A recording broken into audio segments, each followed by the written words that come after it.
এবাৰ কিন্তু 2021 নিচিনাকৈ আমি কংগ্ৰেছক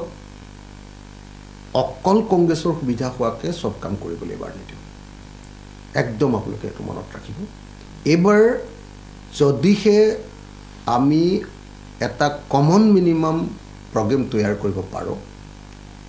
আৰু আমাক সন্মান সহকাৰে আসনৰ ভাগ বিতৰণ কৰে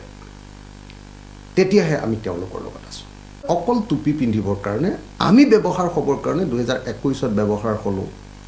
2021 আমাক কেনেকুৱা ধৰণে বিট্ৰে কৰিলে আপোনালোকে সকলোৱে জানে 2021 উপ নিৰ্বাচনত আমাক ঠগিলে তাৰপিছত আকৌ এমপি ইলেকশ্যনত আমি ব্যৱহাৰ হ'লোঁ তাৰপিছত আকৌ নেক্সট এমপি কি কয় উপ নিৰ্বাচনত আমাক ঠগিলে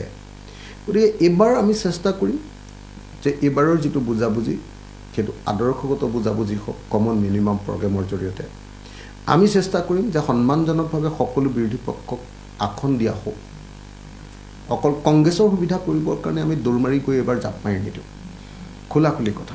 আমাক এনে দলিয়াই বোলে তহঁতি 2টা খেল 4টা খেল 5টা খেল এনেকৈ ধৰণে 10টা খেল এইবিলাক কথা কৈ আমাক কোনো পধ্যে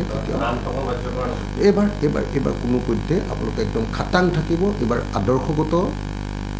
একতা আৰু সন্মানজনক একতা হ'ব লাগিব আৰু এইবাৰ একতা ডেফিনেটলি আমি যোগ্য ধৰণে আমি আসন পাব লাগিব আৰু ভৱিষ্যতে অসমত কি কৰিম এই সম্পৰ্কে এটা সঠিক সিদ্ধান্ত ল'ব লাগিব কাৰণ যেতিয়ালৈকে কংগ্ৰেছৰ ভিতৰৰ মানুহবিলাকে একমুখ নহ'ব কংগ্ৰেছৰ ভিতৰতে লিডাৰৰ মাজত কেইবাটাও যদি ট্ৰেণ্ড থাকে তেতিয়াহ'লে বিজেপিক পৰাভূত কৰাটো অসম্ভৱ মই ভাবোঁ যে এইটোৱে প্ৰাথমিক কথা আছিলে যে কাইলৈ আচলতে কংগ্ৰেছৰ লগত আমাৰ এই মাজত যে ভাগি গ'ল সেইটো বেলেগ মানে একতাটো ভাগি যোৱাৰ প্ৰধান কাৰণটো আছিলে তেওঁলোকৰ সেই গ্ৰুপবিলাকৰ